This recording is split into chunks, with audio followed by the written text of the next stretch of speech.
Hello, I'm Peter. I'm so glad you could join me for tonight's journey. Minus 35 degrees Celsius. That is the tipping point where human breath turns to ice before it even leaves the mouth. In 9th century Scandinavia, winter wasn't just a season. It was a mathematical probability of death. Picture a space smaller than a modern tennis court.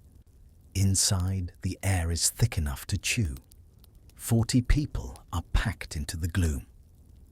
We are talking about battle-hardened warriors sleeping shoulder to shoulder with the thralls they captured. Elders curled up beside shivering children. 40 hearts beating in the darkness. And they aren't alone. In the shadows, the heavy rhythmic breathing of 12 cattle adds precious body heat to the room. It's intimate, it's claustrophobic, and it's the only reason they are still alive. Forget the Hollywood scenes of Vikings singing around roaring bonfires. That is a lie. In a house designed to trap heat, a fire that big would suffocate everyone in minutes. The reality was a silent battle against two enemies, the freezing cold outside and the toxic smoke inside. So let's make our own space safe tonight. Go ahead and dim your lights. Tap the subscribe button. Think of it as pulling your blanket a little tighter against the draft. And leave a like to mark your spot in our circle. You are safe now, but we are about to step into a world where sleep was the ultimate survival skill. Let's travel back to the Longhouse. 850 AD, 1650. The numbers blur into the whiteout. In the unforgiving grasp of the far north from Iceland to the Faroes, time doesn't march, it crawls. Here, history is not written in years, but in the brutal repetition of survival, leaving no space for the luxury of change. You're approaching the Longhouse just as the last light bleeds from the western sky. It's the 3rd week of December, and here at this latitude, the sun barely climbed above the horizon before surrendering again to night.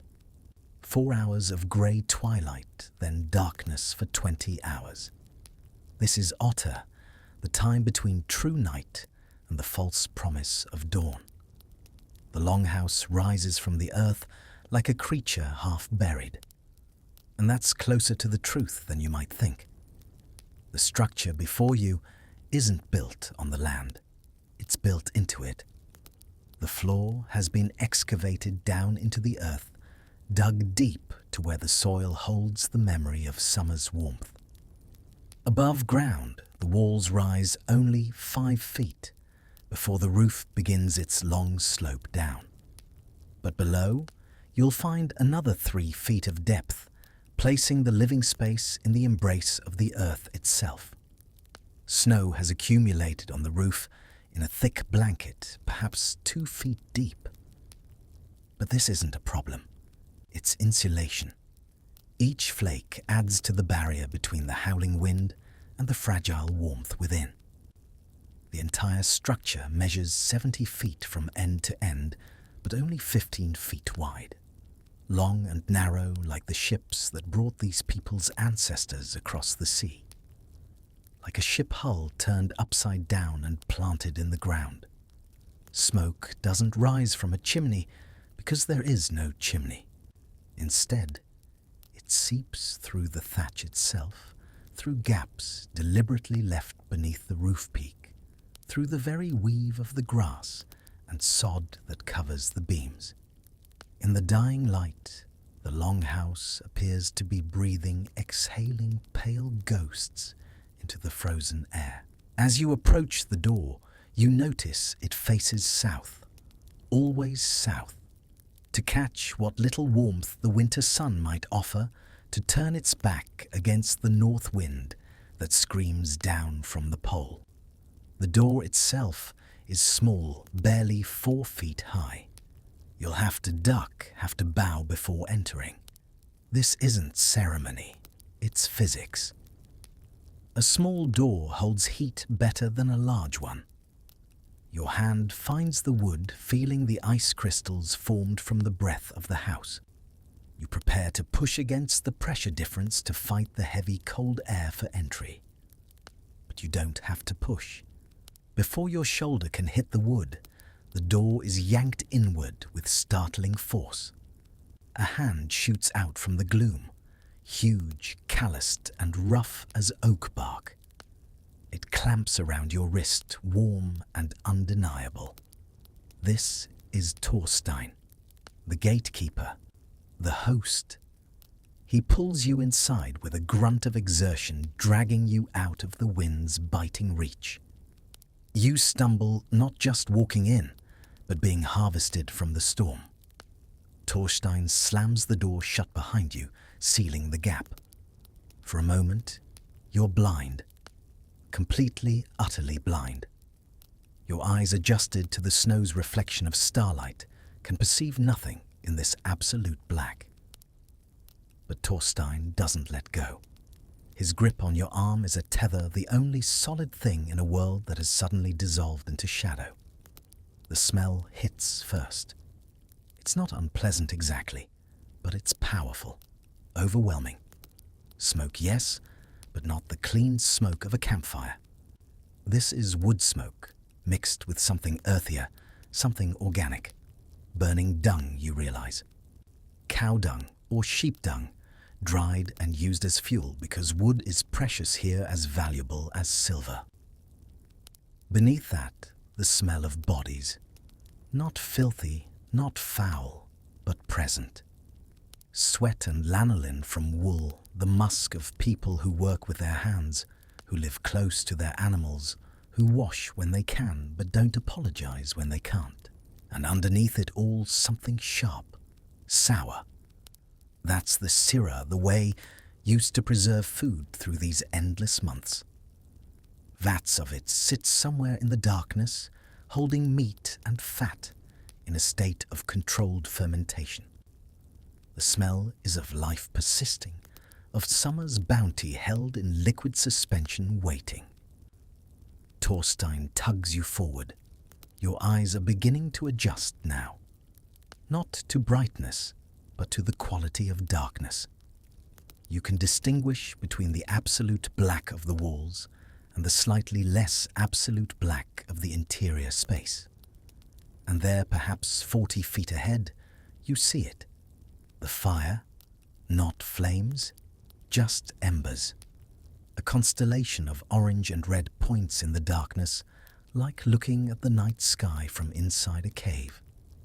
They pulse gently with each breath of air that feeds them, bright, then dim bright, then dim, like the heartbeat of the house itself.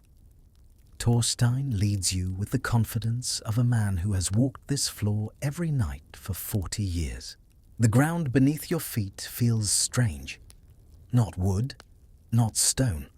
Packed earth hard as concrete, but with a slight give. And it's warmer than you expected. Somewhere in the darkness, something moves. A rustle of straw, the soft grunt of an animal. Your mind tenses. Thorstein feels your hesitation through your arm. He murmurs something low and guttural, a reassurance. The animals are here, inside. Cows and sheep-goats, perhaps penned at the far end of the house. Their body heat, their metabolism creates warmth. The math of survival written in flesh and breath. He guides you past the shadows of the sleeping. You see shapes now, human shapes. Bodies wrapped in blankets and furs lying along the pala, the long wooden benches. 12, 15, 20. The fire pit itself is perhaps 6 feet long and 3 feet wide. Flat stones line its edges. The embers within are heaped in the center, covered partially by ash. Banking the fire, the art of keeping the heat alive without consuming the fuel. Above the fire, hanging from the roof, beams you see shapes, haunches of meat, fish, ropes of something you can't identify. They're being smoked, preserved by the constant low heat. But that smoke has a cost. Your eyes are already stinging. The air here exists in layers. Down low where you are now, the air is clearer. But look up toward the roof, and you'll see the smoke hanging there like a grey ceiling. So you don't stand. Nobody does. Thorstein stoops low, his massive frame hunched, and silently urges you to do the same. A child coughs somewhere in the darkness, a wet, rattling cough. Thorstein stops. He releases your arm and points a thick finger toward an empty space on one of the benches. Not much space, perhaps 2 feet of width. You'll be sleeping shoulder to shoulder with strangers. But they're not really strangers, are they? In a community this small, everyone knows everyone. He places a hand on your shoulder, pressing down gently. It is a command and a welcome sit. Rest. You are safe now. You lower yourself onto the bench, feeling the wood smooth and slightly oily under your hands. Beside you, someone shifts. You catch a glimpse of a face in the firelight. A woman, perhaps 40. She doesn't speak, but she pulls her blanket aside slightly. You look back for Thorstein, but he has already melted back into the shadows near the door, a silent sentinel resuming his watch. You lie down, and the ceiling is closer than you expected. The fire pops softly. A log settles. The embers flare briefly bright enough that you can see the entire length of the house for just a moment. And in that moment, you see them all. The sleepers, the livestock, the vats, and Thorstein leaning against the doorframe, his silhouette a part of the house's structure. Then the darkness returns. You pull the blanket, a rough wool thing that smells of lanolin, and smoke up to your chin. Outside, the wind picks up. You can hear it now, a low moan that penetrates even these thick walls. The house creaks slightly, but it holds. It has held for decades. Somewhere in the darkness, a child whispers a counting rhyme, a lullaby, a spell against the dark. You close your eyes. This is history to fall asleep to. Not the history of battles and kings, the history of ordinary people and men like Thorstein, doing the extraordinary work of surviving, of making it through one more night until spring. When historians write about the Viking Age, they focus on the raids, the ships, the fearsome warriors with their axes and shields. But Vikings spent far more time being cold than being fearsome. Let me tell you what you're really lying in right now. Not a house, not in the way we understand houses. A longhouse is something else entirely. It's a machine for creating microclimates, a biological battery, a spacecraft designed to keep humans alive in a hostile environment where the outside world is trying very hard to kill them. The structure surrounding you was not built quickly. A proper longhouse takes an entire summer to construct, and it requires the labor of dozens of people. First came the excavation, digging down into the earth to create that semi-subterranean floor. The dirt removed wasn't wasted. It was piled around the exterior walls, creating berms that added additional insulation. Then came the frame. Massive posts, the straightest and strongest trees that could be found, were planted deep into the ground. These formed the skeleton. Between them, horizontal beams were fitted. And here's where you see the Vikings' shipbuilding expertise at work. The joints connecting these timbers used the same techniques as ship construction. Overlapping planks, tight fits, a structure that can flex with the wind rather than fighting it. But wood alone won't keep you warm. The walls between the posts were filled with wattle and daub-woven branches, plastered with a mixture of clay straw and animal manure. Once dried, This becomes remarkably good insulation. Then came the outer layer, the real magic: turf. Sod cut in thick blocks from the hillsides, stacked like bricks, but softer, more alive. These walls are 2 feet thick at their thinnest point. In some places, they're 3 feet thick. Do you understand what that means? It means the cold outside has to travel through 2 or 3 feet of earth and grass to reach you, and it can't do it quickly. Scientists call this thermal lag, the time it takes for temperature change to penetrate insulation. With walls this thick, that lag time is 12 to 24 hours. So even if the temperature outside drops, suddenly plummets overnight to deadly cold, the interior temperature only drops slowly, gradually, giving people time to respond, to build up the fire, to prepare. The roof above you tells another story. Great beams span the width of the house, resting on the support posts. Across these beams, smaller poles were laid, creating a lattice. Then came layers of birch bark, which is waterproof, better than any synthetic material humans would invent for another 1,000 years. On top of the bark, more turf, a living roof. In summer, flowers grow up there. Grass waves in the wind. The roof is green and growing. In winter, that roof becomes something else. Snow accumulates, sometimes 3 or 4 feet deep, and that snow filled with trapped air becomes the best insulation imaginable. The inside of the house becomes quieter as winter deepens and snow piles higher. Sound from outside becomes muffled, distant. The house becomes a bubble of humanity in an ocean of white silence. But this house is not empty space filled with air. Look more carefully at what surrounds you in the darkness. The longhouse is packed, deliberately, carefully packed with everything needed to survive until spring. Along both walls, between the benches and the outer wall, hang the tools of life. Axes with their blades wrapped in leather, sickles, scythes, iron pots and wooden buckets, fishing nets that smell of salt and sea. Everything is within reach, because in winter, when you can't go outside for days or weeks at a time, you need to be able to lay your hands on any tool without leaving the relative warmth of the house. Higher up, near the roof, beams hang the textiles, bolts of wadmal, that coarse wool cloth that is Iceland's primary export, worth its weight in grain. Reams of thread, finished garments waiting to be traded or worn.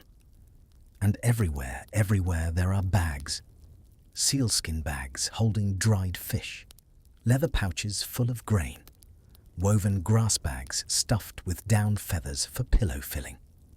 The house is a 3-dimensional maze of stored goods. And the smell. We need to talk about the smell. Your nose is adjusting now, learning to distinguish the layers. The sira you smelled earlier is sharper here in the main living area. Those vats, when you could see them, held not just liquid, but flesh.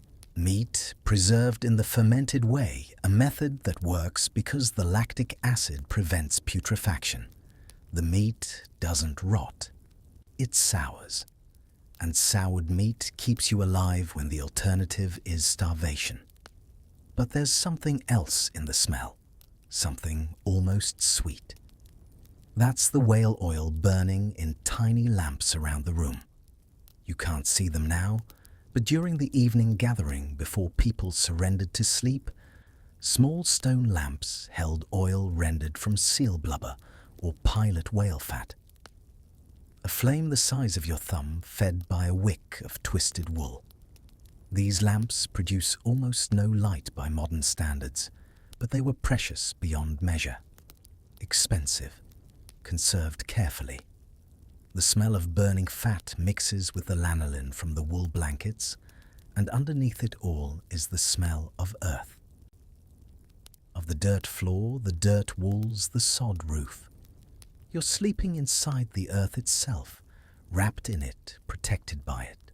There's something primal about that, something that speaks to a part of human nature older than agriculture, older than fire. Touch the wall beside the bench. Go ahead. Reach out in the darkness and press your palm against it. The surface is cool. Yes, but not ice cold. And it's slightly damp.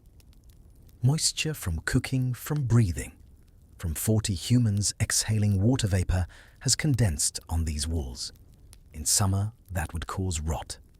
But the smoke takes care of it. The constant presence of smoke acts as a preservative preventing mold-killing bacteria. Your hand encounters something else. Carvings. Someone has carved symbols into one of the support posts. Runes, perhaps. Or just idle scratching done during the long dark winter when hands need occupation. You trace them with your finger, feeling the grooves, wondering what they mean.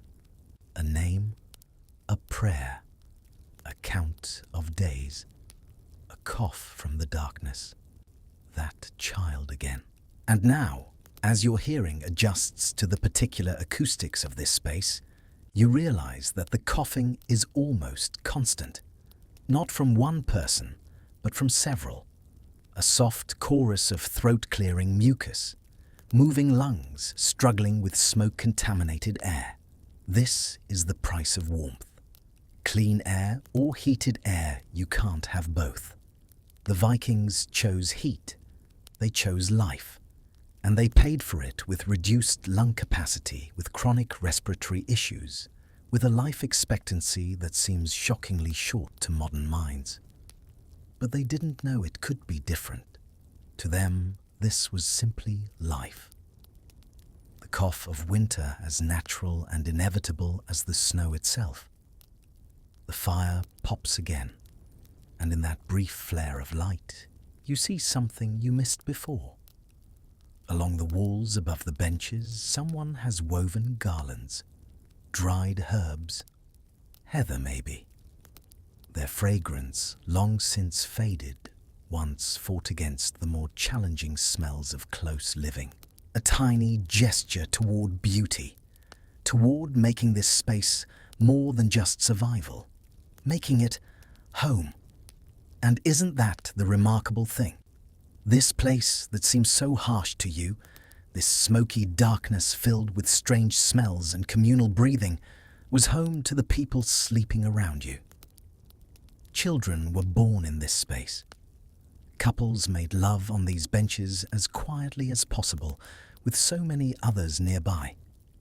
Old people died here, surrounded by family breathing their last, in the same air they'd breathed for 70 winters.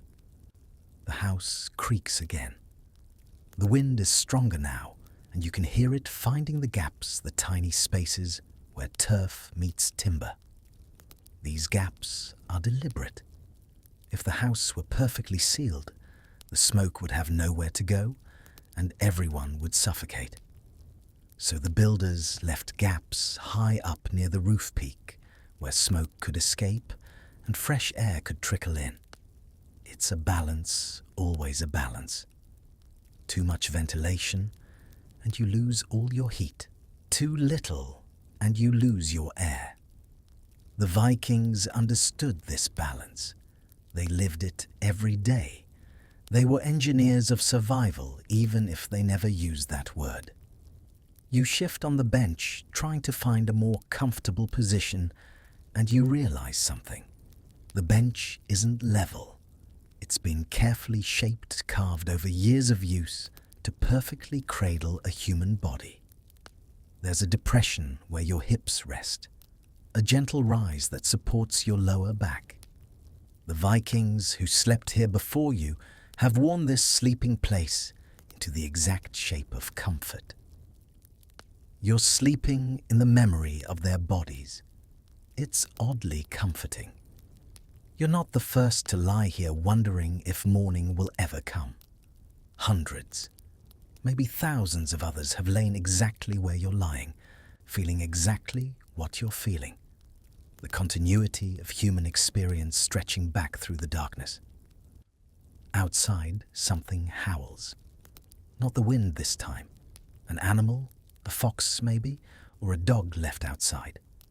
The sound is high and plaintive, and it speaks of cold so intense that even creatures born to this climate cry out against it. But here inside, you're not cold. Not yet. Your body heat is filling the space between your skin and the rough wool blanket. The air you're breathing out is warming the air around your face. The bench beneath you, warmed by the person who slept here earlier, is giving its stored heat back to you. You're beginning to understand how this works, how they survived. It's not one big thing. It's 1,000 small things, each contributing its tiny quantum of warmth. The buried floor, the thick walls, the shared blankets, the animals at the far end, the banked fire, the body heat of 40 people all breathing together. Add them up and the total is just barely enough. Just barely. But that's all you need. Enough to see another dawn. Enough to survive winter survival skill by winter survival skill. Day by day, night by night, until the ice breaks and the world comes back to life. You close your eyes again.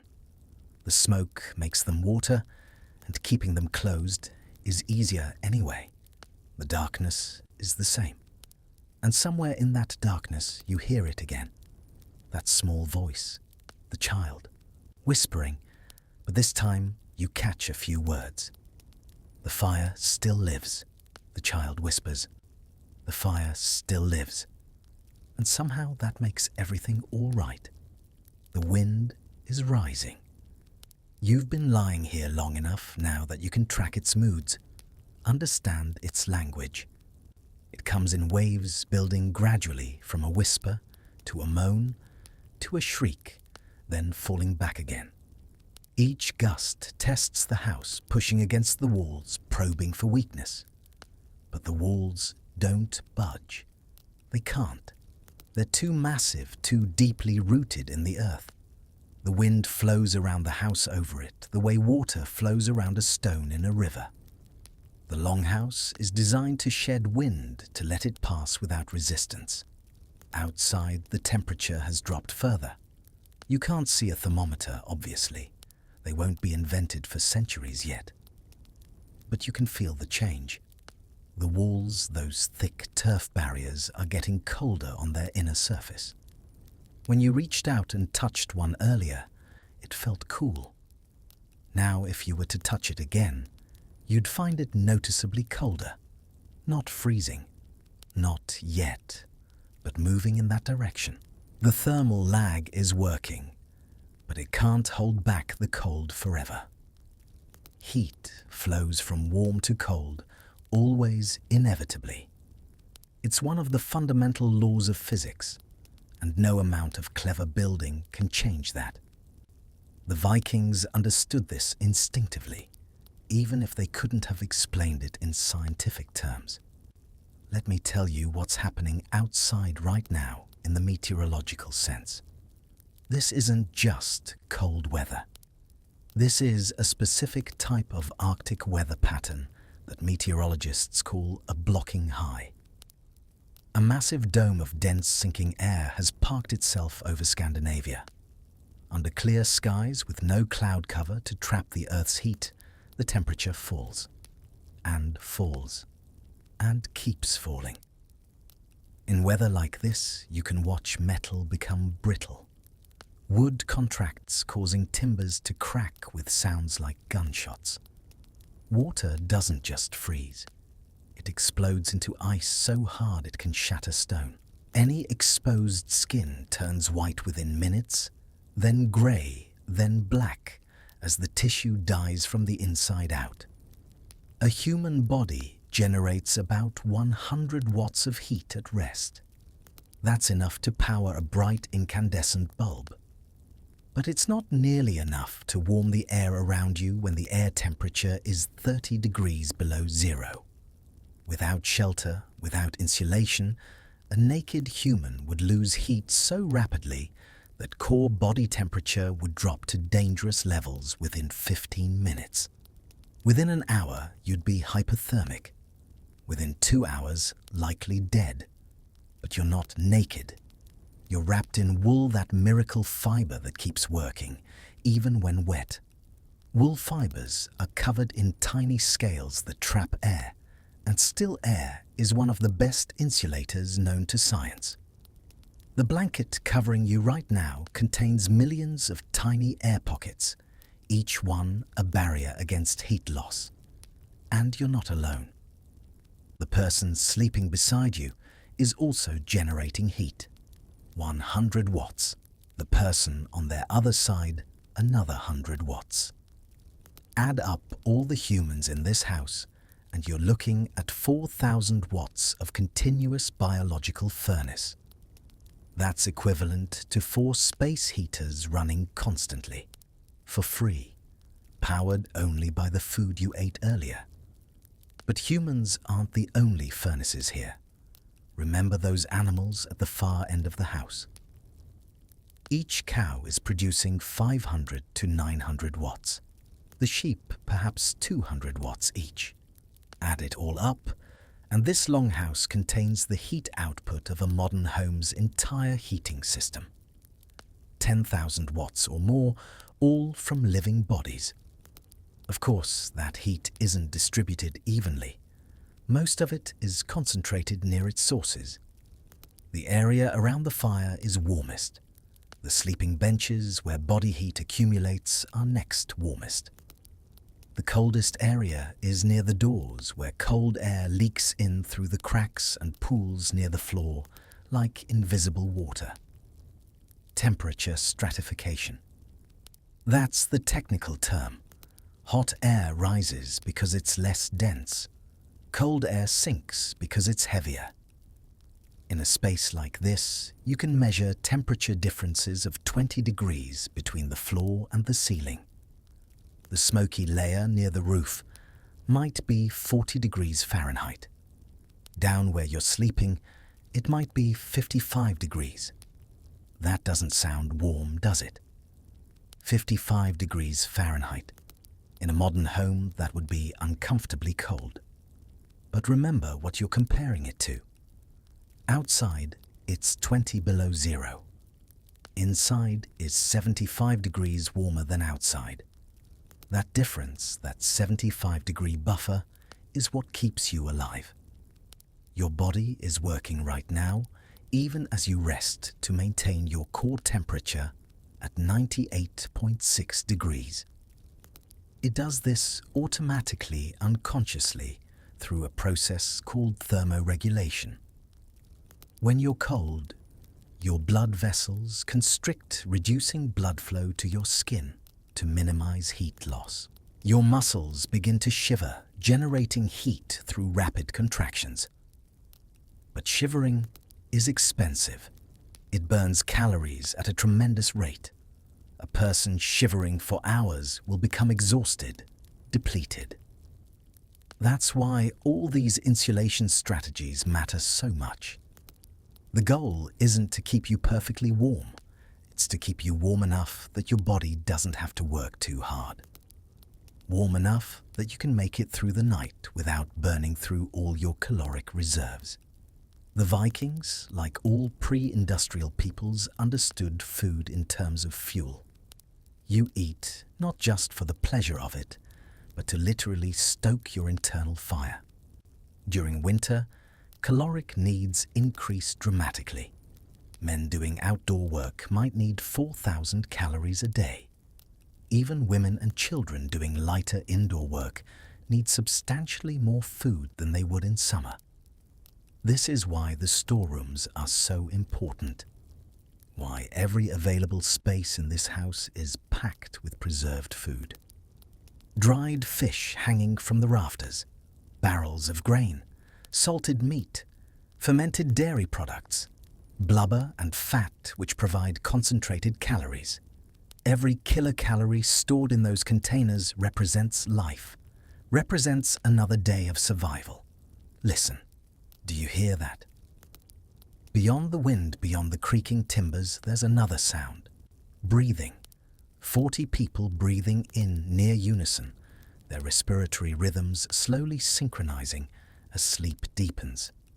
Each breath draws in oxygen and releases carbon dioxide moisture heat. The air in this space is being constantly recycled through human lungs. An environmental scientist would be horrified. The carbon dioxide levels in here are probably approaching 2,000 parts per million. That's 5 times higher than the outdoor air. At that concentration, you'd experience mild drowsiness, reduced cognitive function. But you'd survive. People have survived in conditions like this for thousands of years. The smoke you're breathing contains particulate matter at levels that would trigger air quality alerts in any modern city. Your lungs are being coated with a thin layer of tar. Over a lifetime, this accumulation leads to chronic bronchitis, reduced lung capacity. Archaeological evidence shows us that medieval Scandinavians had lungs that looked like those of modern heavy smokers. But here's what the archaeologists also found. These people lived. They raised children. They grew old, some of them. The respiratory damage was real, but it wasn't immediately lethal. It was simply the price of staying warm enough to survive. Every survival strategy has costs. The trick is making sure the benefits outweigh them. Outside, the wind drops suddenly. The house stops creaking. In that sudden silence, you become aware of other sounds, small sounds, the hiss of embers in the fire pit, somewhere water dripping. Condensation has formed on one of the colder surfaces and is now trickling down. A mouse scurries across the floor, its tiny claws clicking on the packed earth. The mouse doesn't surprise anyone. Mice are inevitable here. Where humans store food, rodents follow. The Vikings accepted this. They even built their raised sleeping benches partly to get away from the mice to sleep above the level where these small raiders operate. But mice, like everything else in this ecosystem, serve a purpose. They eat grain that's already spoiled, preventing it from contaminating the good grain. They're food for the cats, which, yes, are also here somewhere in the darkness.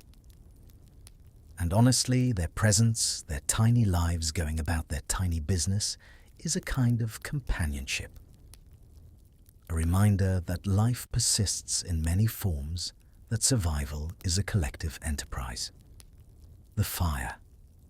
Let's talk more about the fire, because it's the heart of everything. That bed of coals in the center of the house is probably maintaining a temperature of around 500 degrees Fahrenheit. Hot enough to glow, hot enough to ignite any wood placed on it, but also carefully managed to not be so hot that it burns through the available fuel before morning. The person who banked that fire knew exactly what they were doing. Too much fuel and you waste wood. Too little and the fire dies, and relighting it in the morning becomes an ordeal involving friction fire starters or carefully preserved embers from a neighbor's house. The banking technique, covering the coals with ash to reduce oxygen flow while maintaining combustion, is a winter survival skill passed down through generations. Under that layer of ash, the coals are breathing, slowly, consuming oxygen at a rate just sufficient to maintain their heat. The ash insulates them, creates a microenvironment where the chemistry of combustion can continue at low intensity. It's a kind of suspended animation for fire. You think about that as you lie there. Suspended animation. That's what this whole winter season is, isn't it? Life slowed down to its minimum viable rate. Not thriving, just surviving, waiting, enduring, holding on until the world wakes up again. The cold outside intensifies. You can feel it now, a presence pressing against the walls. But the walls hold. The house, this carefully engineered cocoon of earth and timber and accumulated warmth, maintains its fragile bubble of survivable temperature. Another hour passes, or maybe two. Time is strange in the darkness. Your body's circadian rhythms, normally regulated by light, are confused. But your body is also exhausted. The work of simply existing in cold like this is tiring. Your muscles have been slightly tensed all evening, guarding against heat loss. Now they're relaxing, surrendering. Sleep is pulling you down. Not gently, but irresistibly, like sinking into dark water. And as you sink, your last conscious thought is a realization. This works. This impossible balance of physics and biology and human ingenuity actually works. People survived here. Generation after generation, they outlasted the cold. And tonight, so will you. You wake without meaning to. Or perhaps you never fully fell asleep. It's hard to tell in this darkness where consciousness and dreams blur into each other like smoke and shadow. Something woke you, though. A sound. A change in the breathing patterns around you. And then you realize what it was. Someone has gotten up, is moving through the darkness. You hear the soft pad of feet on earth, the rustle of wool as they navigate past sleeping bodies. They're going to check the fire. This is the watch. The vigil that must be kept even in sleep. Every few hours, someone needs to verify that the banked coals are still alive, that the house's heart is still beating. You open your eyes, not that it makes much difference, but now you can see the figure moving silhouetted against the faint glow of the embers. A woman you think, though it's hard to be certain. She crouches by the fire pit, and you watch as she performs the ritual. First, she carefully scrapes away some of the ash covering. Not all of it. Just enough to check the coal's condition. They glow suddenly brighter, responding to the influx of oxygen. Satisfied, she adds something. A piece of dried dung, probably. It catches almost immediately, the dry fibers igniting. For a moment, there's enough light to see the whole central area of the house. In that brief illumination, you notice something you missed before. The sleeping arrangements aren't random. They're organized with careful intention. The children sleep in the middle of the benches, the warmest positions, surrounded by adults. The oldest people sleep there too, their thinning blood needing more protection from cold. The younger, healthier adults sleep toward the ends of the benches, closer to the doors where it's colder. And at the very ends, nearest the doors, sleep the thralls. The enslaved people who have least status and therefore least right to warmth. It's a map of social hierarchy made physical, written in sleeping positions. In medieval Scandinavia, your position in society determined your position in the house, which could quite literally determine whether you survived the winter. Social structure wasn't just custom, it was survival strategy. The woman finishes her work and covers the coals again. Darkness returns deeper than before, now that your eyes have been dazzled. She moves back to her sleeping place, and soon her breathing steadens, returning to the rhythm of sleep. But you're awake now, fully awake, and becoming aware of the sleeping surface beneath you. Let me tell you what you're lying on, because it's more complex than you might think. The bench itself is solid wood oak, probably carved from a single massive trunk and shaped over years of use. But you're not lying directly on the wood. That would be far too cold, would leach heat from your body all night. Beneath you is a layer of straw. Not fresh straw, the golden stuff from autumn harvest, but old straw compressed and darkened by months of use. This straw serves multiple purposes.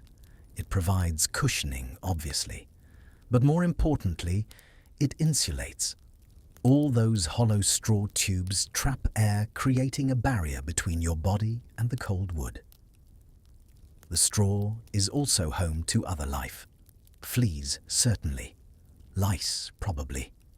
These parasites are so common they're barely remarked upon. Everyone has them. Scratching is as natural and unconscious as breathing. You'll itch more in the morning when the warmth of awakening draws the insects to feed. But for now, in sleep's coolness, they're dormant. On top of the straw lies another layer, a woven mat made from sedge grass or rushes. These mats were woven during summer, during those long, bright days when hands needed occupation. They're replaced seasonally, the old ones burned or composted. But a good mat, tightly woven, can last years. And then, finally, there's your sleeping textile. The word blanket doesn't quite capture it. What you're wrapped in is called a vadmal in Old Norse. It's a thick, tightly woven wool cloth, fulled until it's almost felt-like in texture. This material is Iceland's primary export, traded across the North Atlantic for goods that can't be produced locally. The vadmal is remarkable stuff. Unlike modern wool blankets, which are relatively loose, this cloth has been beaten and compressed until the individual fibers have matted together. Water beads on its surface. Wind can't penetrate it. And it weighs, it weighs. A good sleeping vadmal might weigh 10 pounds or more. That weight is important. It presses down on your body, creating contact points that allow heat transfer while the air pockets in between provide insulation. Under the vadmal, some people have managed to acquire something even more precious. Eider down, the soft, fluffy feathers from the breast of female eider ducks collected from nests in early summer. Eider down is the finest insulation in the medieval world, warmer for its weight than any other material. But eider down is expensive, rare. A quilt stuffed with eider down would be worth a cow, maybe 2 cows. Only the wealthiest farms, the most successful traders can afford it. The fact that some households have it, while others make do with straw and old wool, speaks to the economic stratification that existed even in this supposedly egalitarian society. You shift position, and something crinkles beneath you. More straw, probably. Or perhaps dried heather, which some people prefer for its faint fragrance. Your ancestor might have slept on heather in Scotland or Ireland. The practice crosses cultures, one of those universal solutions to the universal problem of cold ground. The person sleeping next to you is very close. You can feel their warmth radiating toward you across the few inches of space between your bodies. This proximity would be uncomfortable, maybe intolerable in summer. In winter, it's essential. You're not sharing warmth out of affection. You're sharing it because the alternative is freezing. Medieval people understood something we've forgotten. The human body is a furnace, 100 watts, as I mentioned before. But 2 bodies side by side don't just provide 200 watts. They provide synergy. The space between them becomes a warm zone heated from both sides. The vadmal covering both of you traps that warmth. Together, you create a microclimate significantly warmer than either of you could maintain alone. This is why sleeping arrangements in these houses were so deliberate. Families slept together, obviously, but so did strangers who happened to be staying overnight. So did workers and owners. The social distance that people might maintain during waking hours collapsed at night, because biology doesn't care about status. Heat is heat, and everyone needs it equally. In wealthier households in the homes of chieftains and successful merchants, there was another sleeping option, the bed closet. In Old Norse, this was called a lokrekja, literally a closed bed. Archaeological evidence suggests these were like large wooden boxes built against the walls with doors that could be closed for privacy and warmth. Inside a lokrekja, two people could create a genuinely warm environment. Close the doors, and your combined body heat would raise the temperature inside that small space by 10, 15, even 20 degrees. It was like sleeping in a cave within a cave insulation within insulation. These bed closets also provided the only real privacy available in Longhouse society.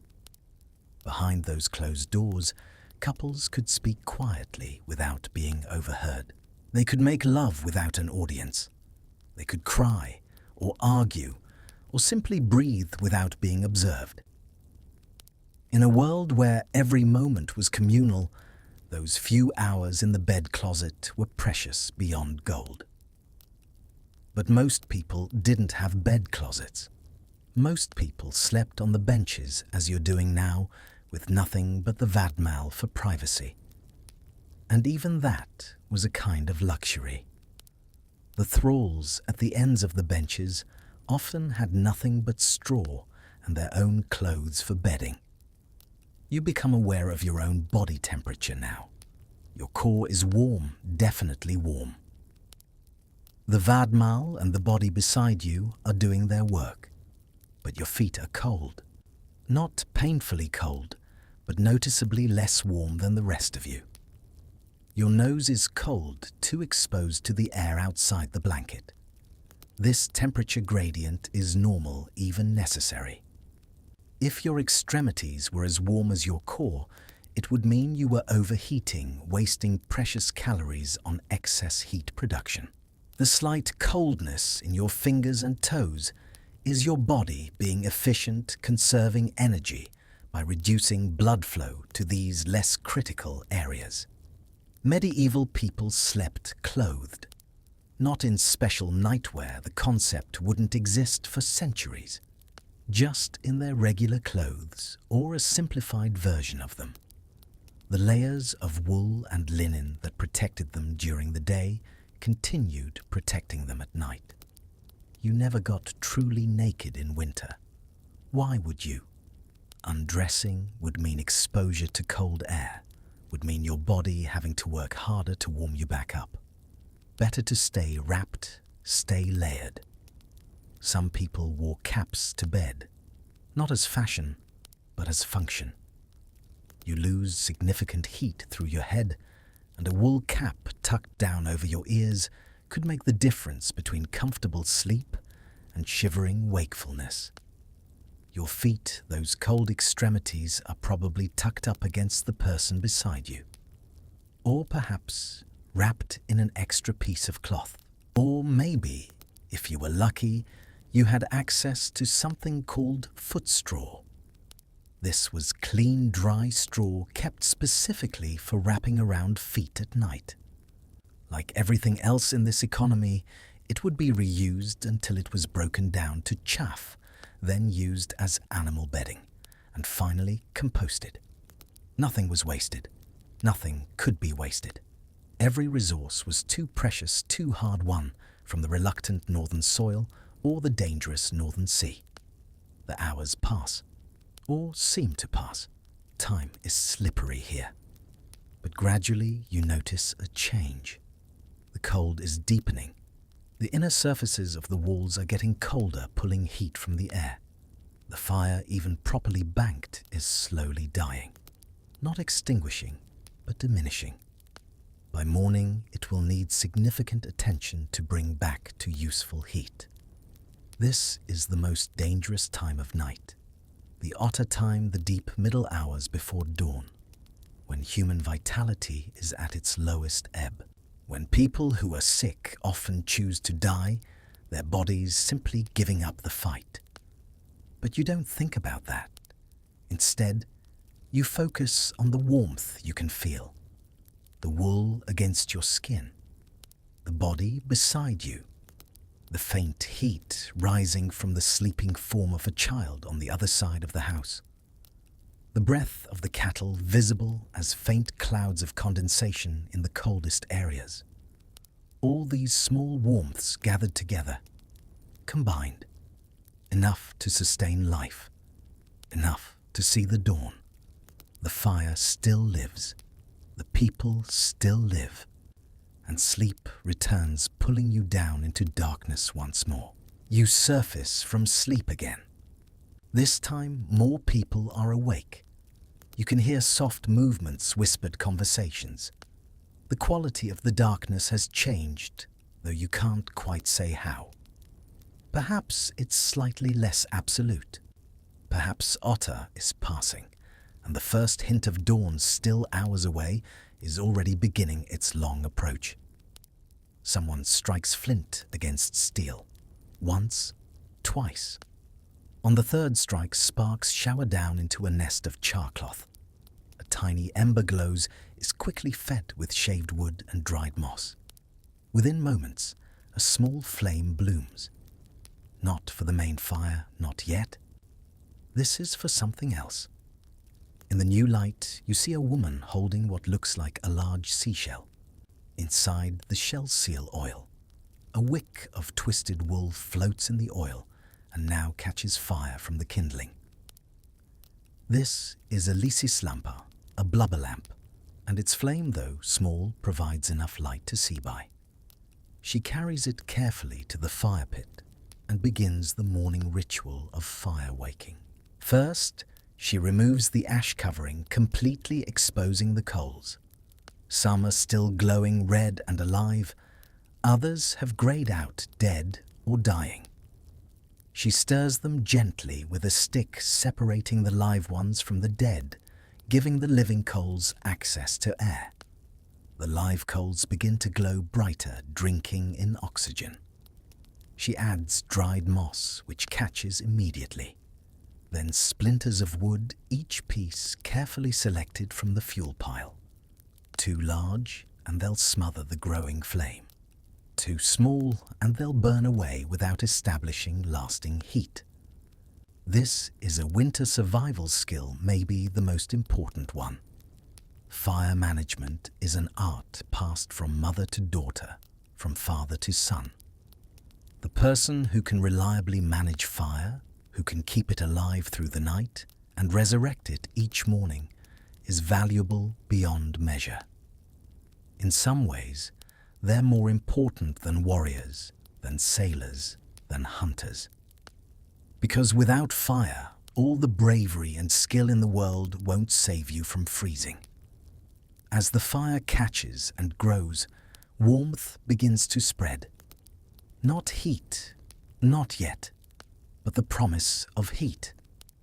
You can feel the difference in the air, a subtle easing of the cold that has been tightening its grip all night. Other people are stirring now, rising from their sleeping places, wrapping vadmals around their shoulders like shawls.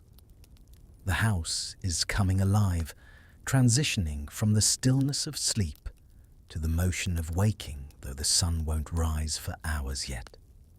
A man moves toward the far end of the house, toward the animal area. You hear the soft moose of cows, the bleating of sheep. They need attention. Animals don't care what time it is, don't respect human sleep schedules. They need to be milked, fed, watered. Their stalls need to be cleaned, the soiled straw removed and replaced. This is done even in the deepest winter, even when it means handling frozen water, working with hands that ache from cold. The animals must be tended. They're not just livestock. They're survival partners, collaborators in the collective enterprise of not dying. Without them, without their milk and their meat and their warmth, the humans in this house would have no chance. The woman tending the fire has it burning well now. Flames lick up from the wood, bright and cheerful. She adds larger pieces, building up the heat. Soon she'll set a pot on the fire, will begin preparing the morning meal. Probably porridge, oat or barley porridge, enriched with milk if there's any to spare, or buttermilk, or even just water. You watch all this from your sleeping place, still wrapped in your vadmal, reluctant to emerge into the colder air. But eventually, necessity will drive you up. Bladder pressure, thirst, the simple human need to move after lying still for hours. Let me tell you what getting up in a longhouse in winter actually means. Because it's not as simple as throwing off the covers and padding to a bathroom. There is no bathroom. There's a corner of the house, usually near one of the doors, where a bucket sits. That's the latrine. In darkness and cold, you'll have to navigate to it, squat or stand. Relieve yourself while trying not to wake others. The bucket will be emptied in the morning, its contents tossed onto the midden heap outside. Nothing is wasted, remember. Even human waste has value as fertilizer, and come spring, it will be spread on the fields. But for now, in the middle of the night, the bucket is just a practical necessity, a solution to a biological problem. You use it and return to your sleeping place, and life goes on. The fire is burning well now, and the woman is joined by another, probably her daughter or a younger relative. Together, they work in practiced coordination. One tends the fire while the other begins food preparation. They don't speak much. There's no need. They've done this same dance hundreds of times, know each other's movements, can work in near silence. A large pot is hung on a chain over the fire. Water is poured in from a wooden bucket. The water steams immediately on contact with the hot metal. Into the water goes grain scooped from a barrel.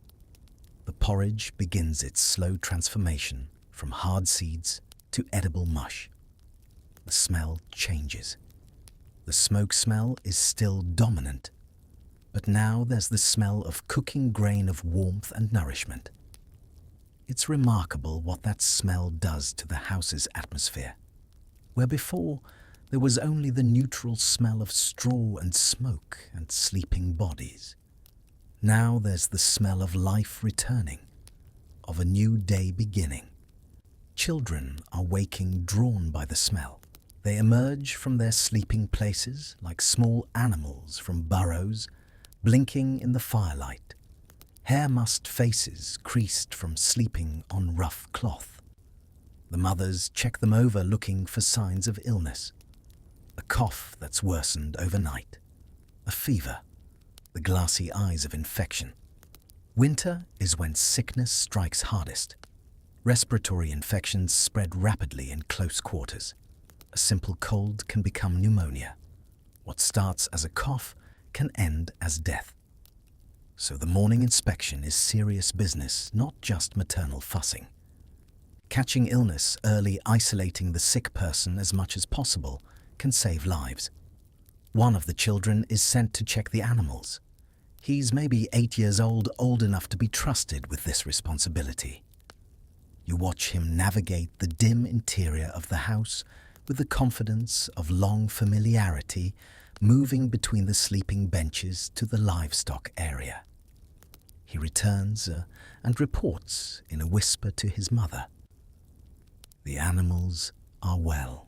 The cows are ready for milking. One of the sheep seems slightly lame, needs watching. This information is received with a nod, filed away for later action. The household is organizing itself for the day ahead.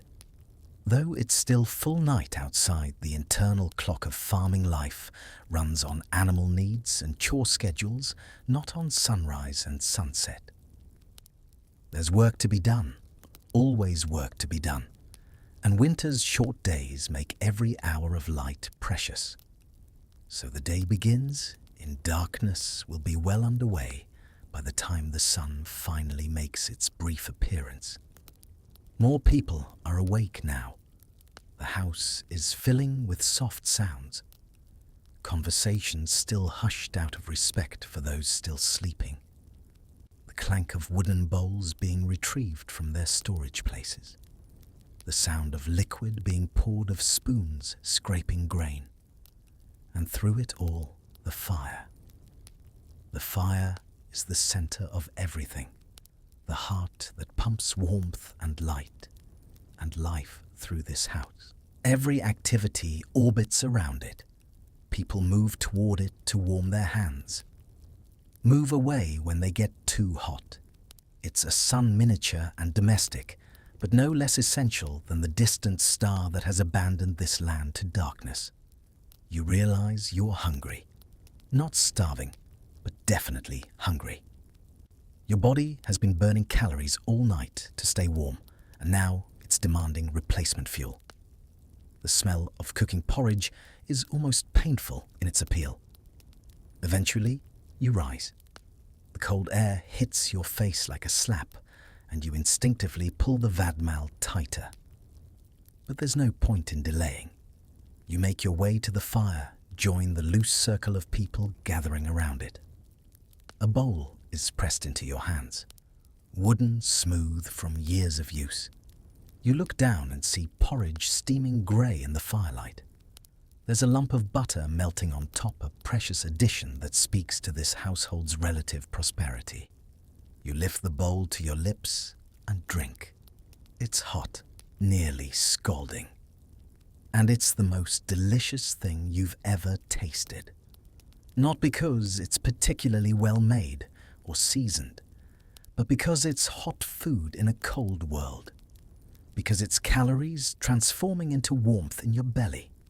Because it's life continuing.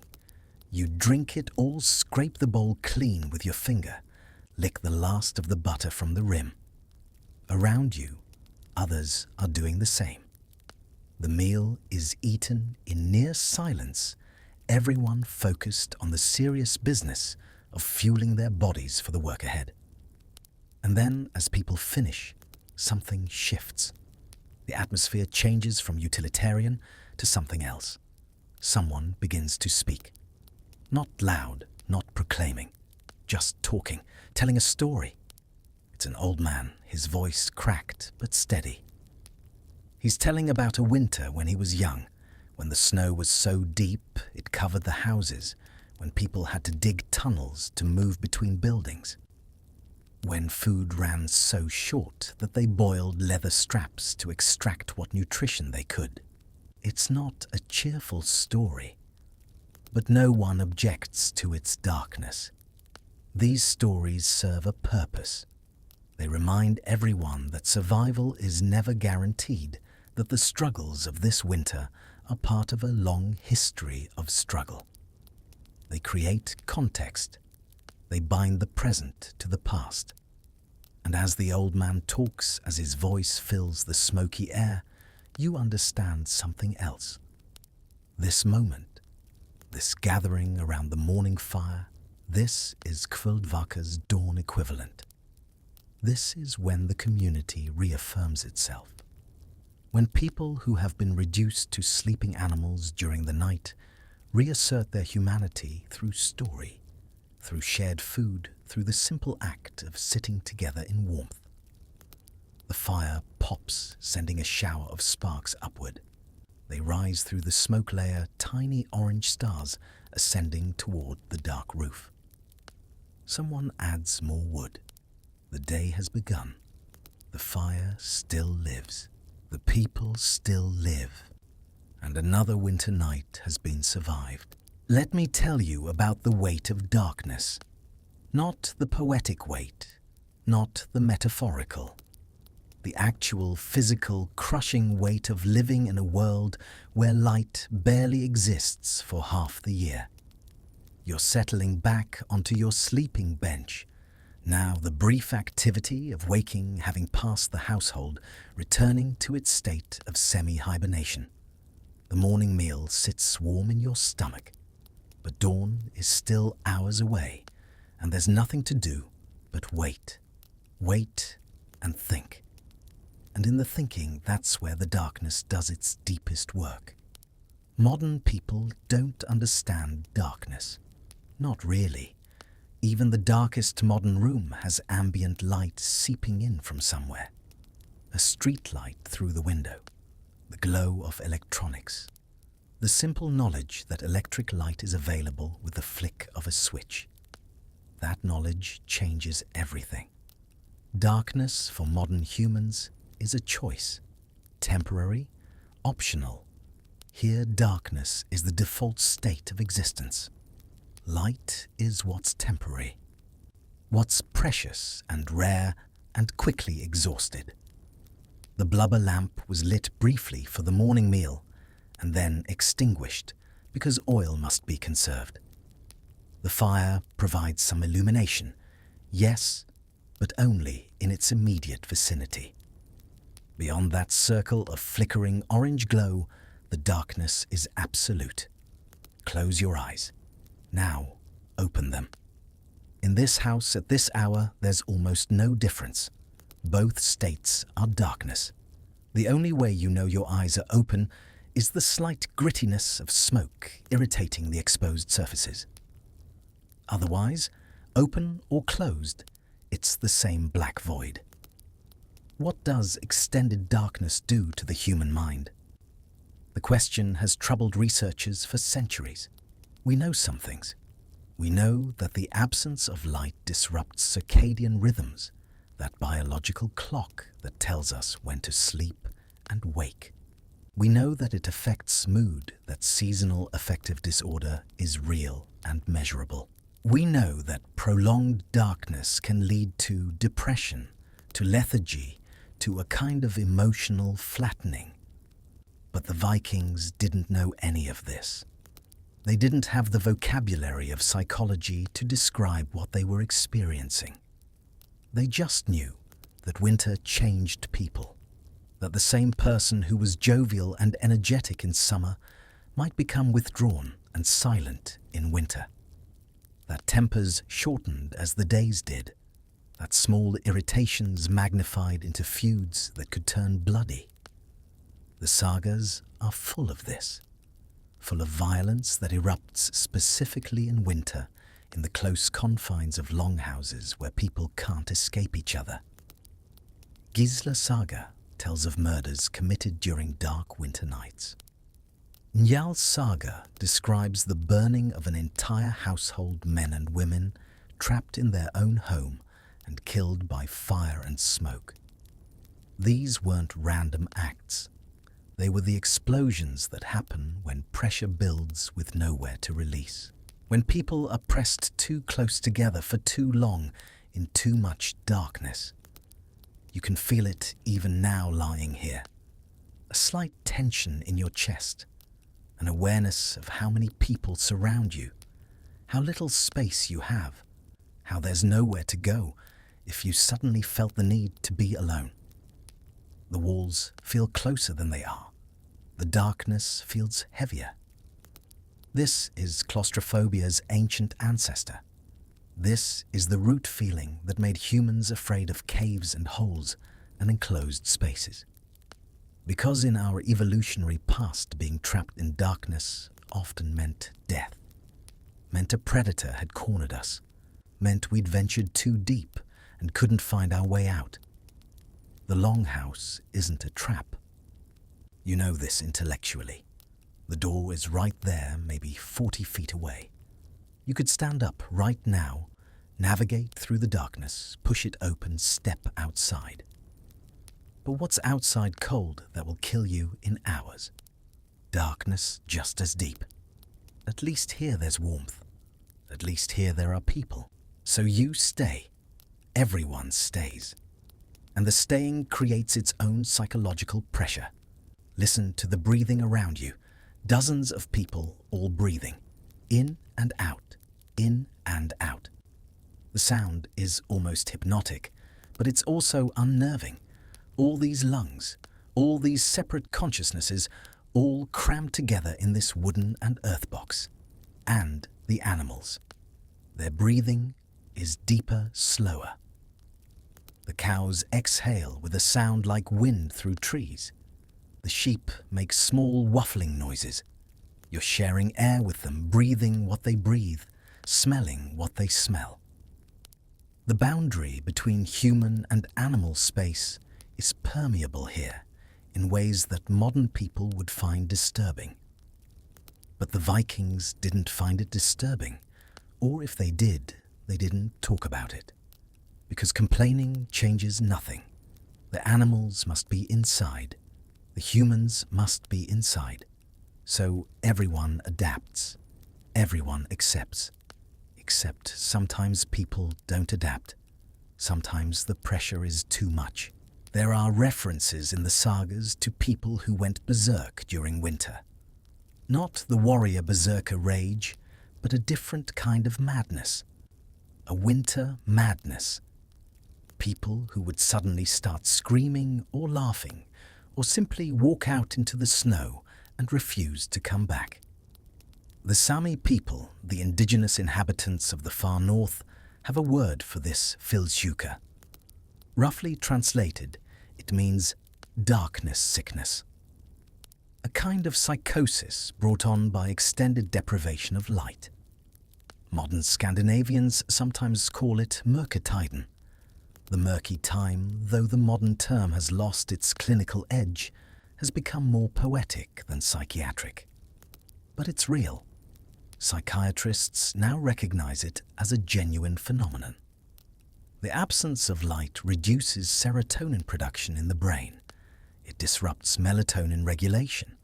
It throws the entire neurochemical balance off kilter. And the result can be profound depression or anxiety, or in extreme cases, a break with reality itself. The Vikings managed this the way they managed everything else, through structure, through routine, through the deliberate creation of meaning in meaningless darkness. The Kveldvaka you heard about earlier wasn't just entertainment, it was therapy. The act of gathering together, of creating light and sound and story in the darkness, was a deliberate countermeasure against isolation and despair. The saga telling the poetry, the craft work done by firelight, all of it served to keep minds active, to create connection, to push back against the psychological weight of winter. And there were other strategies. Rituals, small ceremonies to mark time's passage when time itself became shapeless. The halfway point of winter was celebrated. The longest night was acknowledged. The first day when the sun's return became noticeable was a moment of communal joy. These weren't just superstitions. They were psychological technologies, methods for maintaining mental health in an environment that naturally eroded it. But even with all these strategies, winter took its toll. You can see it in the skeletal remains archaeologists excavate from Viking age sites. The bones show stress markers that peak in winter months. Nutritional deficiencies become more pronounced. Growth arrest lines in teeth reveal periods of severe stress, usually correlating with the dark months. And yet, people survived. Generation after generation, they survived. They had children who survived. They maintained culture and language and law through the darkness. They didn't just survive, they thrived in ways that seem impossible. How? How did they do it? Part of the answer is community. The closeness that felt claustrophobic also provided connection. You were never truly alone, never isolated. Your misery, your fear, your boredom, all of it was shared. And shared suffering is easier to bear than solitary suffering. Part of the answer is purpose. Everyone had work, necessary work. The women spun and wove. The men repaired tools and equipment. The children learned, practiced, helped. Idleness wasn't an option because idleness meant death. If you stopped working, stopped preparing for next season, you wouldn't survive to see it. And part of the answer, perhaps the most important part, was simply acceptance. The Vikings didn't rage against winter. They didn't see it as an injustice to be corrected. It was simply the nature of the world. You didn't choose your latitude any more than you chose your parentage. You were born into a world of dark winters, and so you learned to live with dark winters. That acceptance is foreign to modern minds. We're taught that problems should be solved, that discomfort should be eliminated, that we have a right to happiness and comfort. But the Vikings didn't have that expectation. They expected hardship, expected suffering, and because they expected it, they were prepared for it psychologically in ways we're not. You lie there thinking about this, and slowly, gradually, a kind of peace settles over you.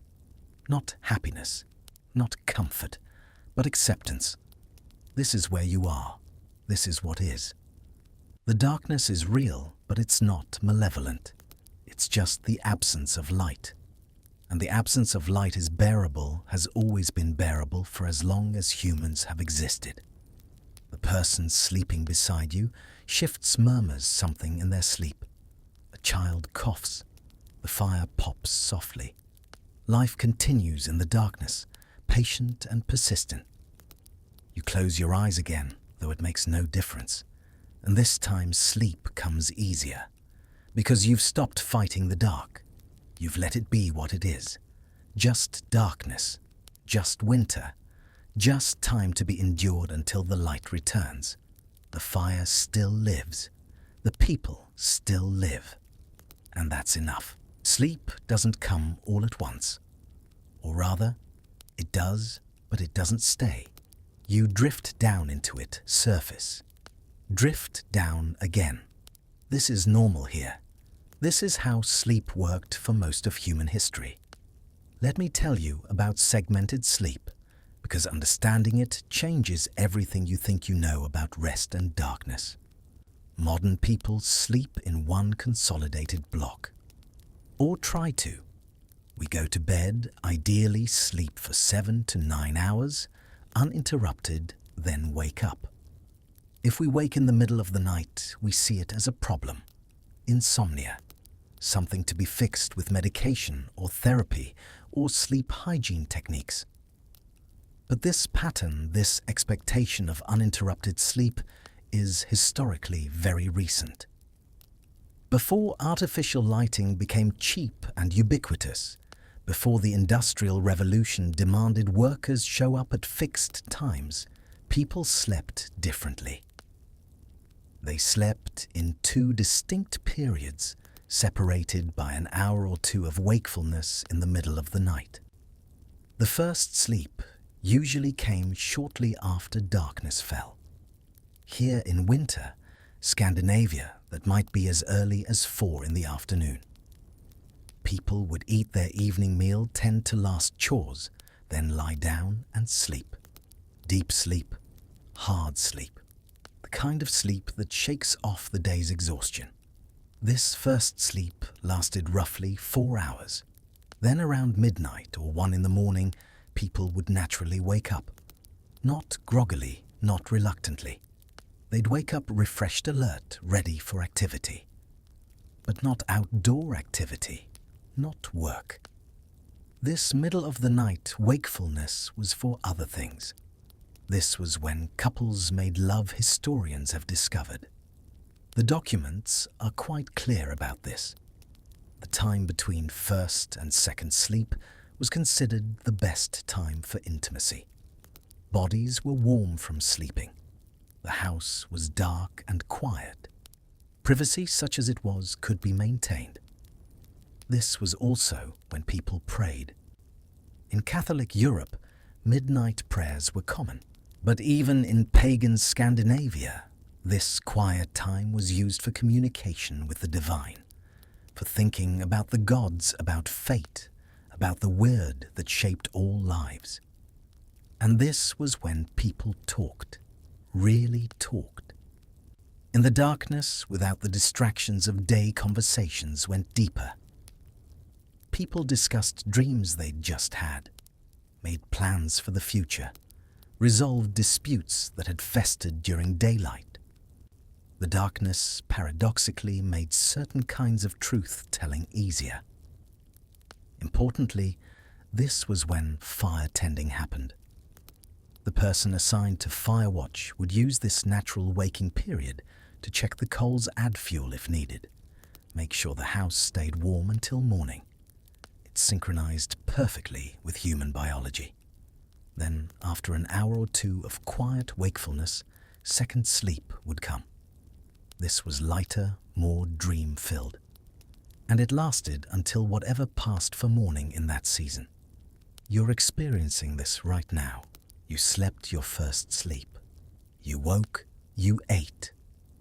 Now you're settling into second sleep, and it feels different, less like surrendering consciousness and more like floating. Your mind is more active, more prone to imagery and half-dreams. In this state, the boundary between sleeping and waking becomes porous. You're aware of the house around you, can hear when someone moves or speaks, but you're also elsewhere in landscapes of memory and imagination. This is when the Vikings experienced their prophetic dreams, or believed they did. The saga literature is full of dreams that come in the middle of the night, dreams that predict futures, that warn of dangers, that deliver messages from the dead. Were these genuine supernatural experiences? Or were they just the natural result of sleeping in hypnagogic states, that twilight zone between sleep and waking, where the brain produces vivid, meaningful seeming imagery? The Vikings wouldn't have made that distinction. Dreams were real. Dreams mattered. Dreams could save your life, or doom you, depending on whether you heeded their warnings. You drift in this state, and images come unbidden. You see snow, endless snow covering everything. You see a fire, small and threatened, struggling to stay lit against impossible cold. You see faces around that fire, faces that might be the people sleeping near you now, or might be their ancestors, or might be no one at all. Time becomes strange. The past isn't separate from the present. Your grandfather's grandfather might have lain on this exact bench, might have stared into this same darkness, might have had dreams eerily similar to yours. The continuity is dizzying, comforting, terrifying. This is what winter darkness did to the Nordic mind. It created a culture deeply attuned to dream logic, to non-linear time, to the idea that reality had layers that could be perceived but not fully understood. The sagas reflect this. They're not straightforward narratives. They loop back on themselves. They're full of prophecies that only make sense in retrospect. They treat dreams and waking events with equal weight. Because in the lived experience of saga writers in the long dark winters where they composed these tales during Kveldvaka dreams, and waking truly were equally real. You hear a sound that pulls you closer to wakefulness. Someone is moving, walking. The footsteps come close to where you're lying, then stop. A small voice, a child's voice, so quiet you almost miss it. Are you awake? You don't move, don't respond. Maybe the child isn't talking to you. Maybe they're talking to someone else or to themselves. But the voice comes again, closer now, definitely addressing you. I know you're awake. I can tell by your breathing. You open your eyes, though it makes little difference in the darkness. Yes, you whisper back. I'm awake. A pause. Then, good. I need to tell you something. This is the child from earlier, the one who was whispering during the evening. You can't see them, but you can feel their presence, small and warm, crouched beside your sleeping bench. What is it? You ask. Another pause. The child seems to be choosing words carefully. Finally, The wind is different tonight. Can you hear it? You listen. The wind is blowing, yes, same as it has been. But now that the child mentions it, there is something different about it. A different pitch, a different rhythm. What does it mean, you ask? It means the cold is coming deeper. Tomorrow will be colder than today, and the day after will be colder still. You should probably smile at this, reassure the child that everything will be fine. But something in their tone stops you. They're not afraid. They're just stating facts. How do you know? You ask instead. I listen, the child says simply. The wind tells stories if you know how to hear them. And then, before you can respond, the child is gone, moving away through the darkness as silently as they came. You lie there, puzzling over the interaction. Was it real, or was it part of a dream? A hypnagogic hallucination brought on by segmented sleep and smoke inhalation? You can't be sure. And maybe that's the point. Maybe in this time and place, the distinction doesn't matter. The child, real or dreamed, delivered a warning, and warnings should be heeded regardless of their source. The wind moans outside, and now you can't unhear what the child pointed out. There is something different about it, something colder, hungrier. You pull your vadmal closer and let your eyes close again. Second sleep is pulling at you insistent. But as you sink into it, you make a mental note. Remember this. Remember the child's warning, because in winter survival, every piece of information matters. Every skill, including the skill of listening to wind, could mean the difference between living and dying. The fire still lives. The people still live. And the wind tells its cold stories to anyone willing to listen. Sometime deep in the night, you become aware of activity again. More people awake, voices speaking softly but with purpose. You surface enough to observe without fully waking, existing in that useful middle state where you can process information but still remain mostly rested. Someone is organizing something. You catch fragments of conversation. The wool needs carding. Who's checking the nets? The butter churn needs attention. Even now, even in the deepest part of winter night, work continues. Because work must continue. The sheep that provided your sleeping vadmal need their wool processed constantly. The nets that will catch fish in spring need mending now. The butter that enriches your porridge doesn't make itself. This is the deep kveldvaka, the true winter evening work. And it's been going on in one form or another for 1,000 years. Let me tell you what's really happening here, because it's more sophisticated than it appears. What you're witnessing is the economic engine that allowed people to survive in one of the harshest climates humans have ever permanently inhabited. Iceland is a volcanic rock in the North Atlantic. Trees don't grow well. Grain barely grows at all. Everything must be imported or made by hand. The only abundant resources are fish, grass, and wool. So Icelandic culture became obsessively focused on textile production. Every woman learned to spin thread by age 5. By 10, she could card wool and work a loom. By 15, she was expected to produce several meters of finished vadmal per week, while also managing all other household tasks. This wasn't hobby crafting. It was the difference between wealth and poverty, between survival and starvation. The vadmal you're wrapped in right now, it took probably 50 hours of labor to produce. The wool had to be shorn from sheep, washed, carded, spun into thread, dyed, woven into cloth, then fulled by beating and shrinking until it achieved its characteristic density. Every step required skill, attention, and time. And this fabric wasn't just for personal use. It was currency. Iceland didn't have precious metals, didn't mint coins. Instead, they used standardized lengths of vadmal as money. You could pay your taxes in cloth, buy land in cloth, settle legal judgments in cloth. The fabric had fixed conversion rates into other goods. So many ells of vadmal equaled one cow, or a certain weight of dried fish, or passage on a ship to Norway. This meant every household was essentially a factory. The women were workers in a production economy that operated entirely during the dark months when outdoor agriculture was impossible. The Kveldvaka wasn't leisure time. It was the second shift.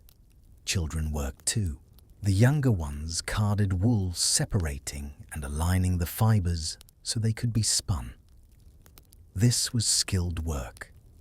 Good carding made strong thread. Poor carding resulted in weak spots that would fail under stress. A child who couldn't card properly by age 7 was a burden on the household. Older children learned to spin on drop spindles. Hours and hours of practice until their hands moved automatically, until they could spin fine, even thread while walking, while talking, while doing other tasks simultaneously. The repetitive motion was meditative, but also physically demanding. Spinners developed strong forearms, calloused fingers. And the men weren't idle either. While women dominated textile work, men handled other winter tasks. Rope making from horsehair and twisted seaweed, tool repair and weapon maintenance, carving wooden implements, working leather. The old man who told the story this morning. He's probably weaving a fishing net right now in the darkness, his fingers finding the knots by touch alone. That's a skill developed over decades. His hands know the patterns so deeply that his conscious mind doesn't need to be involved. All of this work happens in near darkness, remember. The fire provides some light, but it's indirect, dim and flickering. Most work is done by feel, by muscle memory, by decades of practice that make thought unnecessary. And while hands work, mouths talk. This is the other function of Kveldvaka education. The sagas weren't written down initially. They were performed, recited from memory during these long, dark evenings. A skilled saga teller could recite for hours, telling complex stories full of genealogies, legal disputes, battles, and moral lessons. Children listened and learned. They absorbed the culture's entire literary and legal tradition, not through books, but through repeated exposure to oral performance. By age 15, a well-educated Icelandic youth might have hundreds of thousands of words of saga memorized, accessible for recitation on demand. This is why Iceland, despite being one of the poorest, most isolated places in medieval Europe, maintained extraordinarily high literacy rates and produced a literary culture that rivals anything from that period. Because darkness forced everyone together, and togetherness created opportunities for cultural transmission that wouldn't have existed otherwise. You listen now, and you can hear it. Someone is reciting. Not loudly, but with clear diction, a practiced rhythm. You can't understand the Old Norse words, but you recognize the cadence of poetry. Alliterative verse, probably. The kind where each line has 4 stressed syllables and internal rhyme created by repeating consonant sounds. This isn't entertainment. This is history to fall asleep to. This is how a culture maintains its identity across generations. How it preserves knowledge of law of genealogy, of proper behavior in complex social situations. All encoded in poetry, because poetry is easier to remember than prose. The recitation continues, and gradually other sounds fade. People are listening. The work continues, hands moving automatically. but minds are focused on the story being told. It's something about a dispute over land, over boundaries that were improperly marked, leading to a feud that lasted 3 generations. The story is a warning, a reminder that small disputes left unresolved can escalate into blood feuds that destroy entire families. It's also a case study in law showing how proper legal procedure should be followed, how witnesses should be called, how compensation should be calculated. This is how the Vikings managed conflict in the absence of strong central authority. By making everyone memorize the outcomes of previous disputes so that precedent and common knowledge could guide decision-making. You drift as you listen, not sleeping, but not fully awake either. The words wash over you like water, their meaning less important than their rhythm, their sound, their simple presence as human voice in the darkness. And then the child is back. You didn't hear them approach, but suddenly that small voice is beside you again. "Do you know why we tell the old stories?" the child asks. "You consider this. To remember, you offer. To remember, the child agrees. But also to forget. This confuses you. Forget what? To forget how bad it is, how cold, how dark, how long until spring." The child pauses. The stories make the time move. They make the darkness smaller. If we didn't have stories, we'd just be animals waiting to die. The child's words strike you with unexpected force. You hadn't thought of it that way, but it's profoundly true. The stories, the work, the rituals, all of it is architecture. Not physical architecture, like the turf walls, but psychological architecture. Structure imposed on chaos, meaning created in meaninglessness. "What's your name?" you ask the child suddenly. A long pause, then softly. "Yrsa." "Yrsa," you repeat. "That's a good name." "They call me Yrsa, the wind listener," she says, "because I hear what others don't." "What do you hear now?" Another pause. You can feel her listening attention focused outward into the darkness. "I hear the house breathing," she says finally. "I hear the fire dreaming. I hear the wool remembering the sheep it came from. I hear the stories trying to keep us alive." Her words are strange, almost nonsensical, but they also make perfect sense in this liminal space between waking and sleeping. In this house that exists between civilization and wilderness, in this night that stretches toward an uncertain dawn. Will we survive? You ask, and you're not sure why you're asking a child this question. Yrsa is quiet for a long moment. Then, "We always have before, but that doesn't mean we always will. Every winter is a question. Every spring is an answer. We won't know until we know." And then she's gone again, melted back into the darkness, leaving you with more questions than answers. The saga telling continues. The work continues. The darkness continues. And you lie there, wrapped in your vadmal, surrounded by the sound of human persistence, understanding for the first time what a winter survival skill really means. It's not just knowing how to bank a fire or insulate a wall. It's knowing how to keep your mind alive when your body is barely surviving. It's knowing how to create light where there is no light, warmth where there is no warmth, meaning where there is no meaning. It's knowing how to tell stories until spring comes. The fire still lives. The people still live. And the stories keep both of them alive. The deepest part of night has passed, though you only know this by some internal sense, some biological clock that recognizes Otter's passage, even in unchanging darkness. The house has quieted again. The Kveldvaka work has ended. People have returned to their sleeping places. But you're awake now, fully awake, and you're noticing things you couldn't see before. Or rather, you're understanding things that were always visible, but that you couldn't interpret without context.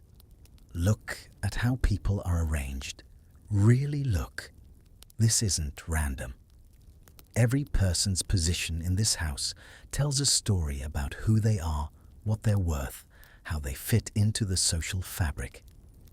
The center of the long benches, the area closest to the fire, is occupied by the household's leaders. The farmer who owns this land and his wife. They sleep side by side, their bodies forming the warm center around which everything else orbates. They're probably in their 40s, which makes them old by medieval standards. Survivors, people who've made it through 20 winters or more. Immediately adjacent to them on both sides are their adult children and their children's spouses. Married couples with young children, families forming their own small units, but still tied to the parent household. The children, the actual young children, sleep between adults. The warmest, safest positions. A child sandwiched between mother and grandmother is protected from cold by 2 human furnaces. Further from the fire, the positions become less desirable. Unmarried adult children sleep here. Hired hands, distant relatives, people who have a place in the household but not a central one. And at the very ends of the benches nearest the doors where cold air seeps in, sleep the thralls. The enslaved people, 1 or 2 at each end, possibly more. You can't see them clearly, but you know they're there. Every substantial farm had thralls, prisoners of war captured in raids, people sold into bondage by impoverished families, criminals enslaved as punishment. Their position in the house is a physical manifestation of their position in society. They're at the margins, the cold edges, the places where survival is most tenuous. They work the hardest, eat the least, and sleep in the coldest spots. This isn't cruelty for its own sake. It's the pitiless logic of a subsistence society where resources are finite and must be allocated according to value. The thralls know this, accept it. What choice do they have? Rebellion in winter is suicide. You can't run away when running means freezing to death within hours. You can't withhold labor when the entire household's survival depends on every person contributing maximally. So you sleep in the cold spot and you survive, and you hope that someday circumstances might improve. But sometimes they don't. Sometimes thralls died in these marginal positions, their bodies found frozen in the morning victims of a particularly cold night, or a pre-existing weakness that made the cold spot too cold. The sagas mention these deaths matter-of-factly without much emotion. Death was common. The death of someone with low social value was barely worth noting. This sounds harsh to modern ears. It is harsh. But the Vikings didn't have the luxury of modern moral philosophy. They lived in a zero-sum world where there literally wasn't enough warmth to go around equally. So it was allocated unequally according to social hierarchies that everyone understood and that few questioned. Look at the sleeping positions themselves. People don't sprawl here. There's no room for sprawling. Everyone lies on their side knees, slightly bent, taking up minimum space. The position is called shipboard sleeping by archaeologists because it's the same position that crew members used on Viking ships where space was equally constrained. Bodies are oriented strategically. Some face the fire, absorbing radiant heat. Others face away their backs to the fire so their fronts can be warmed by the person facing them. Couples alternate positions throughout the night, she facing out while he faces in, then switching, so each gets time facing the fire. Children are tucked into adult bodies. A grandmother might sleep with her back to her daughter's front, with the daughter's child tucked into the grandmother's stomach and chest, creating a human nesting doll of shared warmth. These arrangements are intimate beyond anything modern people experience. You know these bodies in ways that go beyond visual knowledge. You know them by smell, by sound, by the exact feel of their breathing rhythms. And with that intimacy comes friction, always friction. The saga literature is full of disputes that started because someone snored too loudly, or took more than their share of blanket, or had restless legs that kicked throughout the night. Small irritations magnified by forced proximity. These disputes weren't trivial. They could escalate. A complaint about sleeping arrangements could become an insult to honor. An insult to honor could demand compensation. Compensation refused could become violence. And violence in a society where everyone was armed led to deaths, feuds, cycles of revenge that consumed families. This is why social rituals were so important. Why visitors had to be greeted according to specific formulas. Why sleeping positions were assigned by understood hierarchies rather than left to chance. The rituals weren't empty customs. They were pressure valves, ways of managing inevitable conflict before it exploded into bloodshed. You become aware of someone watching you. Not with eyes, because no one can see in this darkness. But you feel observed, assessed. And then a voice, not Irsa. This time, but an adult man's voice. You're not from here. It's not a question. You don't bother denying it. I can tell by your breathing, the voice continues. Too regular, too relaxed. You haven't learned winter breathing yet. Winter breathing, you ask. The way you breathe to conserve heat. Slow and shallow through the nose, keeping the cold air from going too deep into your lungs. You're breathing like it's summer, like the air can be trusted. You hadn't thought about it, but he's right. Your breathing is unconscious, automatic. You've never had to think about conserving heat through breathing technique. How long does it take to learn? You ask. Most people learn it as children, but an adult. The voice pauses. Maybe a full winter, maybe two, if they survive that long. There's no malice in his tone, just statement of fact. Some people don't survive their first winter in the north. Their bodies unprepared, unable to adapt quickly enough, simply give up. Hypothermia, malnutrition, respiratory failure from lungs damaged by smoke and cold. You should sleep between two people, the voice advises. Share heat. That's how you survive unfamiliar cold. You realize he's offering help, not friendship necessarily, but practical assistance. Because your survival, everyone's survival, is interconnected in this space. A body that dies becomes dead weight literally. A problem to be dealt with. Better to keep everyone alive. Thank you, you say. Don't thank me. Just survive.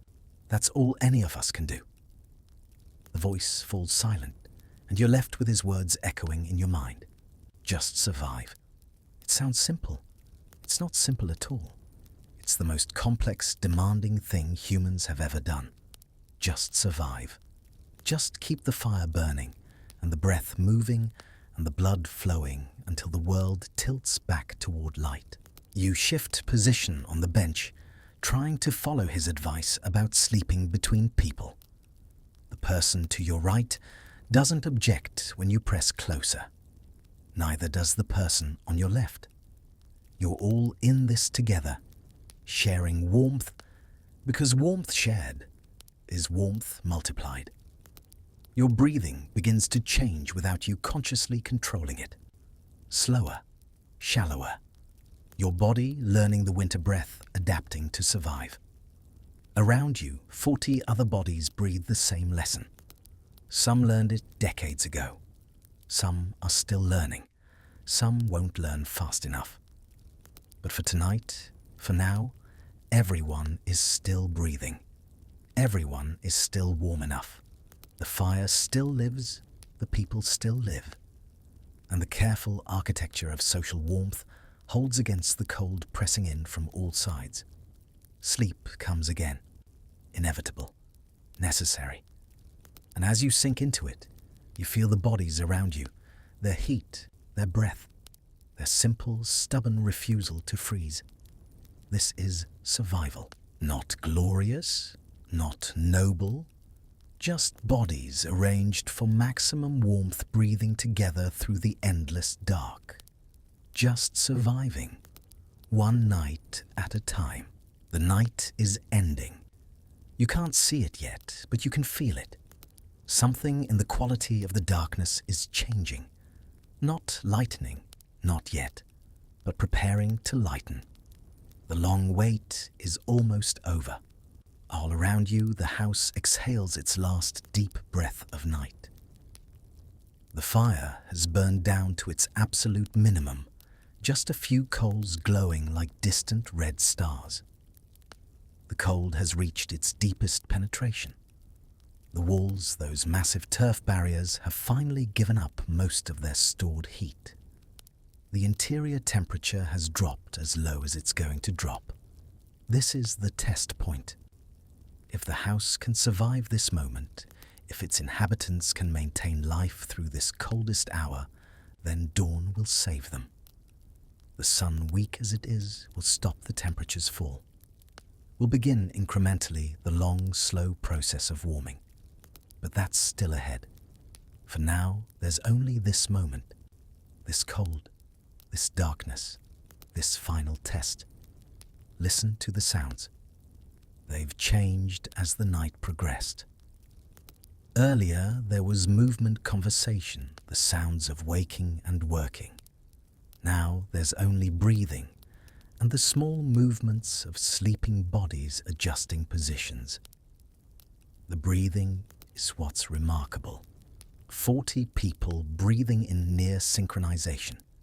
It's not perfect unity, not a single rhythm, but it's close. The bodies have entrained to each other, their autonomic nervous systems finding common ground. Fast breathers have slowed. Slow breathers have sped up. They've met in the middle, creating a respiration rate that's optimal for this specific environment. Scientists who study this phenomenon call it physiological synchronization. It happens when people spend extended time in close proximity. Their heart rates synchronize. Their brain waves begin to match patterns. They become, in a very literal sense, more similar to each other. This isn't mystical, it's biological. But the Vikings didn't need to understand the biology to benefit from it. They just needed to sleep close together, and their bodies did the rest. You can hear other sounds too, now that you're listening carefully. The house itself is making noise. Wood contracting as it cools, creating small popping sounds. The turf walls settling, compressed by the weight of snow above. These sounds would be alarming if you didn't understand them. They sound like something breaking, something failing. But they're not.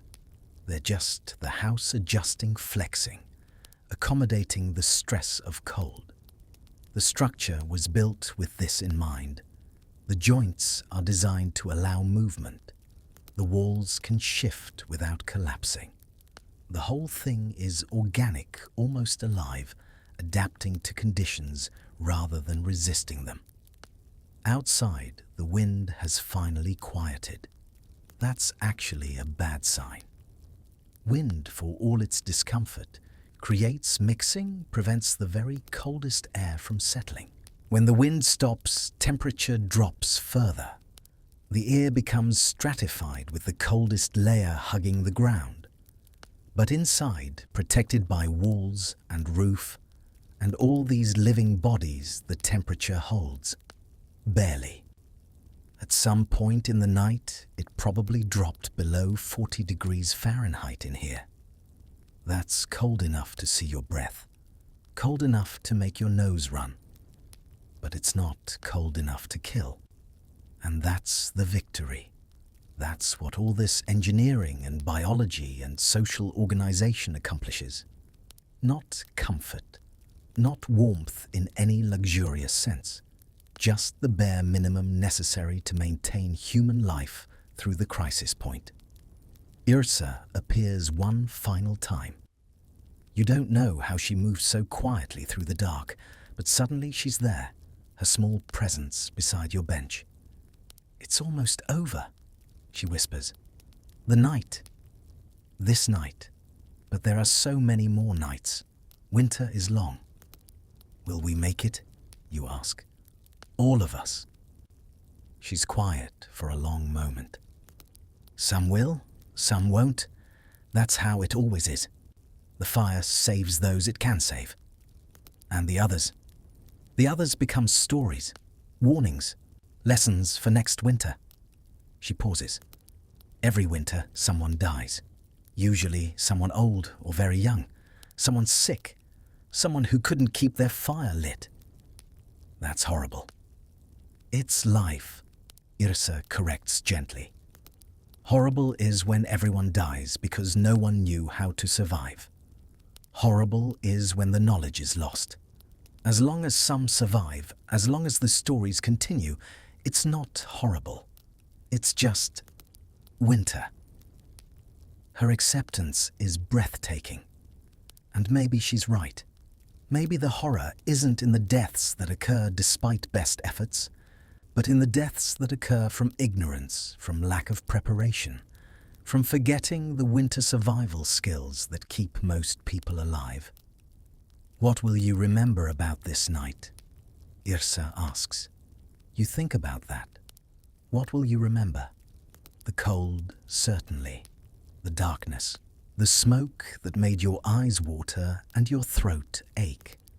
The discomfort of sleeping on a hard bench with strangers pressed against you, but also the warmth, the shared warmth, the understanding that survival isn't an individual achievement, but a collective one. The realization that every warm moment, every breath of heated air, every hour of sleep was purchased by someone's effort. Someone who knew how to bank a fire, how to card wool, how to tell a story that kept minds alive when bodies were barely surviving. "I'll remember that it works," you say finally. "This whole impossible system, it actually works." Yrsa makes a sound that might be a laugh. "Of course it works. We're here, aren't we? We're still breathing. The fire still lives." "The fire still lives," you repeat. "Say it like you mean it," Yrsa instructs. "Like it's a prayer. Like it's the only prayer that matters." "The fire still lives," you say with more conviction. "Better. Now sleep. Real sleep. Morning is coming, and morning needs us awake to meet it." And then she's gone, disappearing into the dark, like she was never there at all. You settle deeper into your sleeping position. The Vadmal is warm now, finally filled with hours of your body heat. The straw beneath you has compressed into the exact shape of your body. The people to either side have stopped feeling like strangers. They're just warmth, just breath, just fellow survivors. The house embraces you. This entire structure, from its buried floor to its grass-covered roof, from its massive turf walls to its central fire pit, was built for this moment. For keeping people alive through the darkest, coldest hours. And it's succeeding. Against all odds, against physics itself, it's succeeding. Your breathing slows, deepens. You're warm enough. Not comfortable, but warm enough. And in this time, in this place, warm enough is everything. You think about the people who will sleep here after you're gone, the next generation, and the next, and the next, all learning the same lessons, breathing the same smoke, sharing the same warmth. An unbroken chain of survival stretching back into the past and forward into the future. You think about the fires that will burn here. Thousands of fires, millions of fires, each one carefully banked, carefully tended, carefully preserved through the night. Each one a victory against the dark and cold. You think about the stories that will be told, the sagas recited during Kveldvaka, the history to fall asleep to, the tales of survival and endurance and occasional heroism that define what it means to be human in the far north. And then you stop thinking. Your mind releases its grip on consciousness, surrenders to the pull of sleep. Deep sleep this time. Final sleep. The sleep that will carry you through until Otter ends and the slow climb toward light begins. All around you, the house sleeps. 40 humans, a dozen animals, all breathing together in the darkness, all surviving together, all winning one more time, the only victory that matters. The fire still lives, the people still live, and the long night finally is ending. You wake to the sound of movement. Not urgent movement, but purposeful. The house is coming to life around you, the morning routines beginning, even though the sky outside is still dark. Someone has rebuilt the fire. Real flames, now not just embers. The light dances across the central area of the house, revealing faces, revealing the space you've spent the night in. Everything looks different in firelight than it did in complete darkness. Less mysterious, more mundane, but also somehow more real. People are rising from their sleeping places, wrapping vadmals around their shoulders, moving toward the fire for warmth. You join them, leaving the bench that has been your world for these long hours. An older woman hands you a wooden bowl. Inside is porridge still hot from the pot. You take it gratefully, drink it down. It's the same porridge you had earlier, or maybe it's different. It doesn't matter. What matters is the warmth in your belly, the calories entering your system, the fuel that will power you through another day. Outside, the wind has picked up again. You can hear it clearly now that you're awake, howling around the corners of the house, testing the walls, searching for weakness. But it won't find any. The house has stood for 20 years, 30 years, maybe longer. It will stand for many more. The man tending the animals reports that they're all well. No losses overnight. That's another victory, small but significant. Every animal that survives the winter is wealth preserved, is milk and meat and wool for the year to come.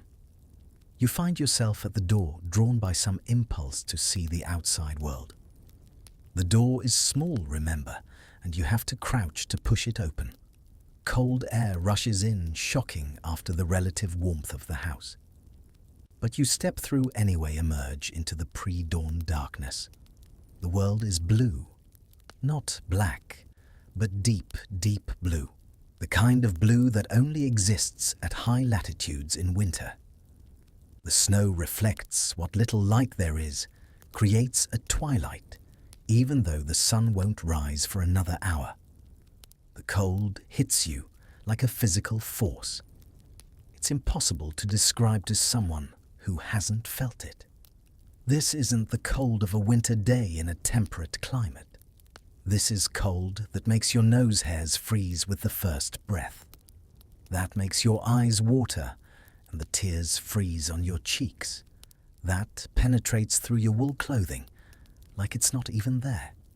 You can only stand it for a minute, maybe two. Then you retreat back inside, back into the smoky warmth that seemed uncomfortable hours ago, but now feels like paradise. A child, maybe Yrsa, though you can't be certain in the chaos of morning activity, looks at you and smiles.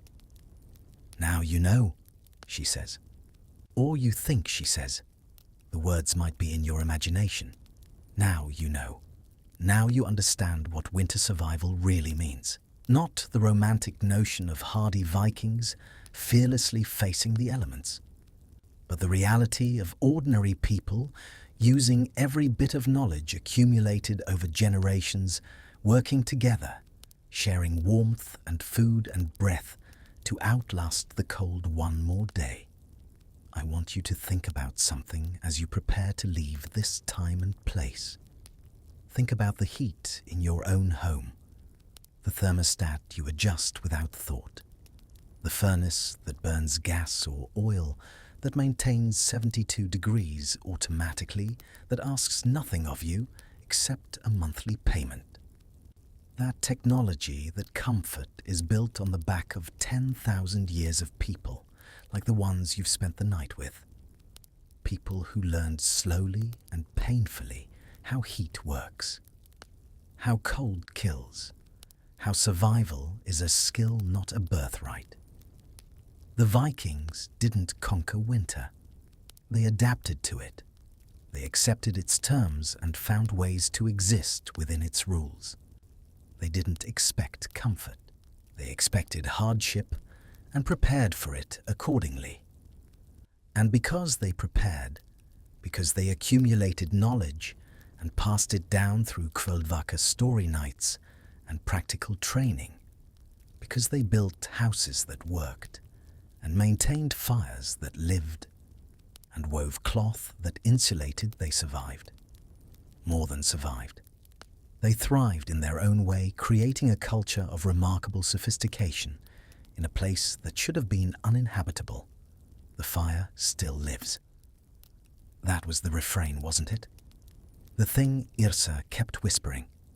The thing that mattered more than anything else. The fire still lives. Not just the literal fire in the pit, though that was crucial, but the fire of knowledge, the fire of human ingenuity, the fire of collective effort that transforms hostile environment into livable space. That fire is still burning today. Every time you adjust your thermostat, you're benefiting from lessons learned by people sleeping in longhouses 1,000 years ago. Every time you put on wool clothing, you're using technology developed by hands working in darkness during Kvöldvaka. Every time you share warmth with another person, you're participating in the oldest winter survival skill of all. The Vikings weren't superhuman. They were just human facing problems that demanded solutions and finding those solutions through trial and error and stubborn refusal to give up. They died sometimes, often even. But enough of them lived. Enough of them learned, enough of them passed knowledge forward that we're here now. Their descendants, the inheritors of their survival skills. I hope this journey has given you something to think about. Maybe gratitude for the warmth that surrounds you. Maybe respect for the ingenuity of our ancestors. Maybe just a good night's sleep, which is what these videos are ultimately for. Whatever you take from this, remember history to fall asleep to isn't just about the past. It's about understanding where we came from, what we've survived, what we've learned. It's about recognizing that the comfort we take for granted was hard-won, was earned by people who knew real cold, real darkness, real hunger. The fire still lives because they kept it alive. And because they kept it alive, we're here. Sleep well, friends. Sleep warm. And if you wake in the night, take a moment to be grateful for the walls around you, the heat that flows at your command, the light available at the flip of a switch. These are luxuries. Never forget that they're luxuries. Hard-won, recently acquired, still not available to everyone in our world. The Vikings knew the truth that we're in danger of forgetting. Survival is work. Warmth is work. Life is work. But that work done well and done together is what makes us human. Until next time, until our next journey back through the centuries, until we meet again in the history that helps us sleep. Good night, stay warm, and remember the fire. Always remember the fire.